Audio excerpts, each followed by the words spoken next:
معزز حاضرین السلام علیکم. ضلعی انتظامیہ اور ماجو کی جانب سے بلتستان بک ریڈر کے نام سے بلتستان کے معروف لکھاریوں کی ادبی تصانیف پر گفتگو کا سلسلہ آج ایک نئے پڑاؤ کے ساتھ اس پروگرام کی میزبانی کی سعادت لے کر میں باقر حاجی آپ سب کی خدمت میں آداب عرض کرتا ہوں. معزز سامعین، یہ آج کی جو تقریب ہے یہ نشست اس سال کی آخری نشست ہے اور اس کے بعد پھر نئے سال میں پھر یہ سلسلہ چلے گا. اور آپ سب بخوبی واقف ہے کہ اس سے پہلے محترم جناب یوسف حسین آبادی صاحب، محمد حسن حسرت صاحب، محمد قاسم نسیم صاحب، ڈاکٹر مظفر حسین انجم صاحب اور غلام حسن حسنو کی کتابوں پر اور تصانیف پر ہم گفتگو کر چکے ہیں. میں بلا تمہید آج کی اس محفل کے میرے محفل ایک اور ادبی شخصیت جن کی خدمات سے آج آپ مزید شناسا ہوں گے اور خاص طور پر آج ان کی ایک خصوصی تصنیف پر ہم گفتگو کریں گے. میں بسط آداب ملتمس ہوں آج کی میرے محفل محترم جناب غلام حسن لفسان صاحب سے. آپ اپنی مخصوص نشست پر تشریف لائیں.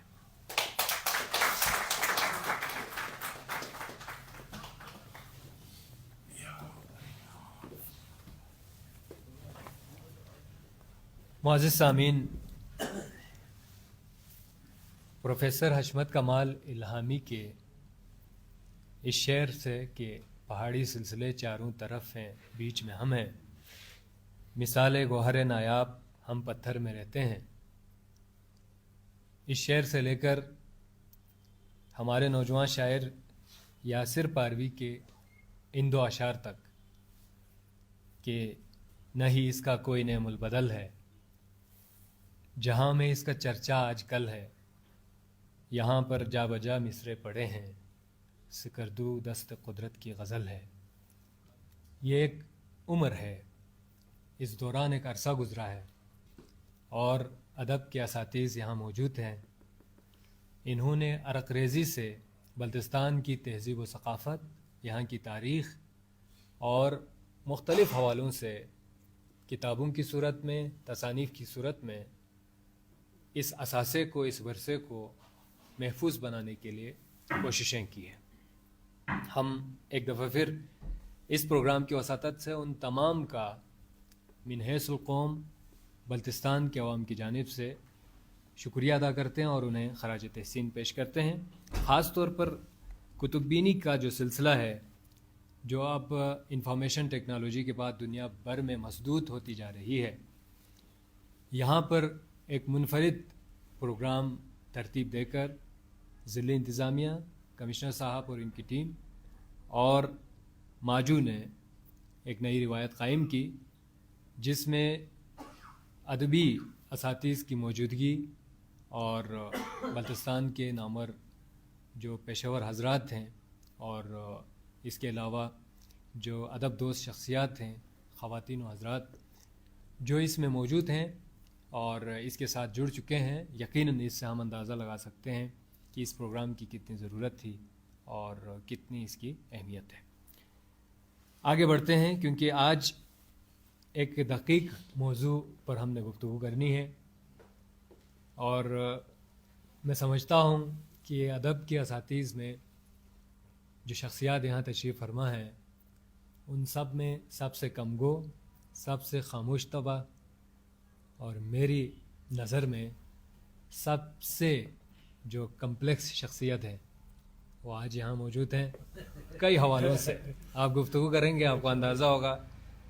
ان سے ملاقات کا شرف رہا ہے. پھر بات فلسفے کی ہے. شاید ادب کے حوالے سے اور فلسفے کے حوالے سے اور جس موضوع پر آج ہم گفتگو کر رہے ہیں اس کا شاید میں نہ حق ادا کر سکوں، اس لیے میں قبل از وقت آپ سے معذرت خواہ ہوں. کیونکہ جس نہج پر یہ گفتگو جا سکتی ہے اور جو شخصیت موجود ہے اس کے سامنے اس سے باتیں اگلوانے کے لیے مجھے آپ سب کی معاونت درکار ہوگی، اور یقیناً آپ بھی سوالات کریں گے تو پروگرام مزید جو ہے پروگرام کی اہمیت بڑھے گی اور یہ مزید فروٹفل ہوگا۔ آگے بڑھتے ہیں۔ ہمارے ساتھ موجود ہیں محترم جناب غلام حسن لفسان صاحب۔ کسی تعارف کے محتاج نہیں بلتستان کے لوگوں کے لیے۔ آپ نے اس سے قبل 5 مختلف رسالے سلسلہ وار لکھ چکے ہیں۔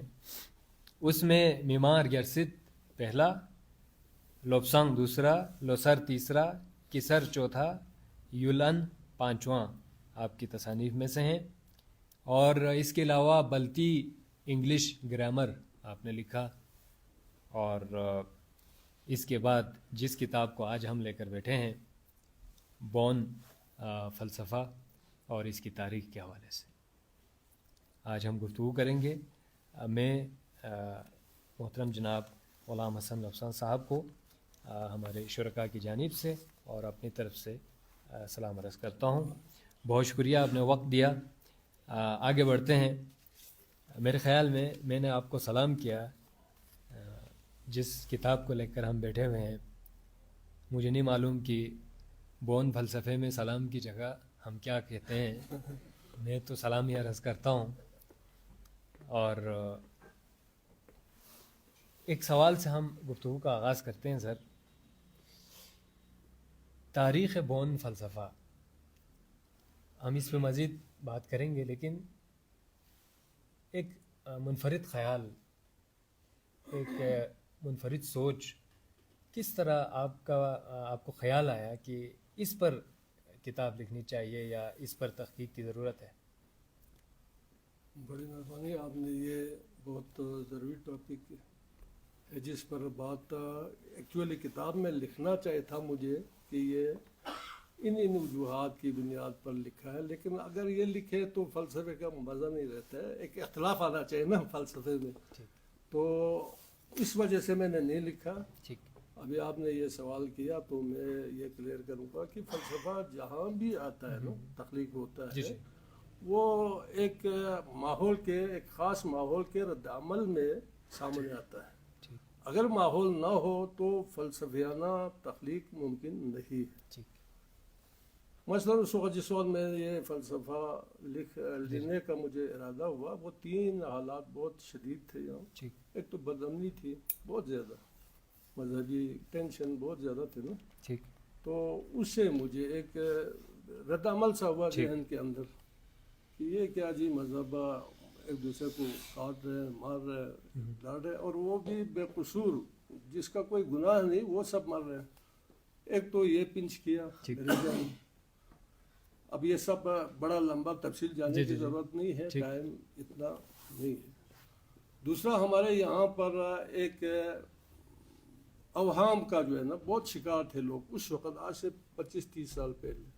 مجھے خود یاد ہے 3 پولیس والے میرے سامنے ریٹائرڈ ہوئے اور انہوں نے تعویذ گنڈے شروع کر دیا۔ میں نے کہا یار یہ کیا ہوا، پولیس سے ریٹائرڈ ہے وہ۔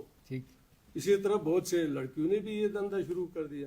میں نے کہا یہ تو ایک اوہام کا ایک بہت بڑا سلسلہ ہے۔ تو میں نے غور و فکر کیا تو یہ جتنے اوہام کا جو ہمارے سائیکولوجی پیدا کیا ہوا تھا وہ بونیزم کا تھا، سمجھ گئے نا، اسلامی نہیں تھا یہ بونیزم کا کریڈٹ تھا۔ تو میں نے کہا اس کو ہائی لائٹ کرنا بہت ضروری ہے، ٹھیک ہو گیا، تاکہ لوگ سمجھ جائے۔ لوگ تو اسلام کے نام پر کر رہے ہیں نا، ایکچولی اسلامی نہیں تھا۔ اب بھی یہ بونیزم والے ناروے تک پہنچے کہ یہی کام کر رہے ہیں جو ہمارے ہاں کر رہے ہیں نا۔ تو پھر تیسرا جو ہے وہ یہ تھا کہ میں نے اس سے پہلے رسالے جو آپ کو نام لکھا وہ بتا دیا کہ رسالے 5 میں نے لکھا، اس میں ایک افسانہ بھی تھا شامل جو 4 قسطوں میں نے شائع کیا۔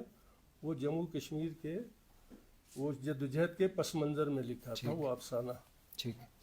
پھر ان رسالوں میں یہاں کے جو کلچر ہے، تاریخ ہے، یہ جو لداخ، کرگل، بلتستان، تبت، ان تینوں کا میں نے مشترک ایک اثاثہ شو کرنے کی کوشش کی. تو بدقسمتی سے ہمارے لداخ کے جو سنجیدہ طبقے ہوتے ہیں نا جی جی جی وہ انہوں نے برا مان لیا. ٹھیک. آگے پیچھے مغرب میں شکایتیں بھی کی انہوں نے کہ یہ ایک آدمی ہمارے پیچھے پڑا ہوا ہے. تو وہ مجھے بہت برا لگا یار, ایک کسی زمانے میں یہ تو ایک ہی ریجن تھا, کوئی الگ ریجن تو نہیں تھا. ٹھیک. تو اب وہاں پر انہوں نے انڈیا سے مطالبات بھی شروع کر دیے کہ یہ ہمیں ایک یونین ٹیریٹری بناؤ. بہت زیادہ ایک تحریک چل گئی. تو دیکھا دیکھی ہمارے یہاں بھی تحریک چل گئی. تو میری وہ جدوجہد تو ایک طرف رہ گیا. ٹھیک.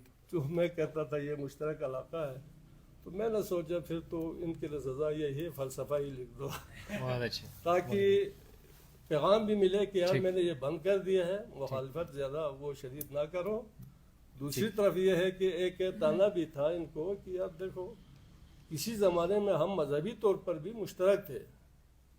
اب یہ آدھے سے زیادہ جو رسوم ہے نا یہاں جو ماس سائیکولوجی جسے کہتے ہیں اس میں بونزم بہت زیادہ ہے. جی جی ادھر بھی ہے ادھر بھی ہے. سر بہت تو شکریہ. یہ بھی مشترک ہے. بہت شکریہ. ابھی اس بہت سارے حوالے اور سے سوالات میں ہیں, نے اگر آپ تسلسل سے بولتے بس جائیں گے میں پھر میں یہ جی کرتا رہوں گا, پھر سوالات رہ جائیں گے. میں ون بائی ون آگے جاؤں گا. یوں تو ایک دو سوالات کے آپ نے جوابات بھی دیے. یہ جو تصنیف ہے تاریخ بون فلسفہ یہ اپریل 1997 کی ہے. ہاں جی اپریل 1997. اور آپ نے ایک تحریک کی بات کی جو یہاں کی سچویشن میں آپ کو اس جانب راغب کیا. تو یہ سلسلہ لکھنے کا کہیں جو ابھی آپ نے ایک نہیں میں لکھ تو رہا ہوں, یہ آدھا تھا اس کا. یہ اس کا ابھی 5-6 چیپٹر باقی رہتا تھا. میرے ذہن میں تھا, لکھا نہیں تھا اس وقت. یہ شاید میں نے یہ کیا تو بعد میں نے وہ لکھ کر نیٹ پر ڈال دیا. تو نیٹ پہ آج کل آپ کو پتہ ہے یہاں لوکل والوں کی اتنی ضرورت نہیں ہے. فلسفہ اتنا ڈیفیکلٹ سبجیکٹ ہے کہ یہاں کوئی خاص پڑھنے والا بھی نہیں ہے. تو باہر والوں کے لیے یہ تھوڑا انٹرسٹنگ ہے. ابھی آپ یہ بون فلسفہ لکھتے ہیں نا, ہمارے لیے یہ بہت پرانا سبجیکٹ ہے. یہ نہیں آپ لوگوں کو جو ریڈر یا رائٹر ہے نا ان کو میں بتا رہا ہوں, لیکن دنیا کے لیے یہ سب نئے ہیں. کسارزم بالکل نیا سبجیکٹ ہے. اچھا یہ بونزم نیا سبجیکٹ ہے. یہ جو نمبون ایک سکول آف تھاٹ کا میں نے ذکر ہے وہ بڑے سوالات بھی کرتے ہیں باہر سے. تو یہ نیا سبجیکٹ ہے, ہمارے لیے پرانا ہے, دنیا کے لیے پرانا نہیں ہے. یہ بالکل نہیں ہوئے. وہ حیران ہو جاتے ہیں یار اس قسم کے بھی تصورات ہیں. جی بالکل جی بالکل.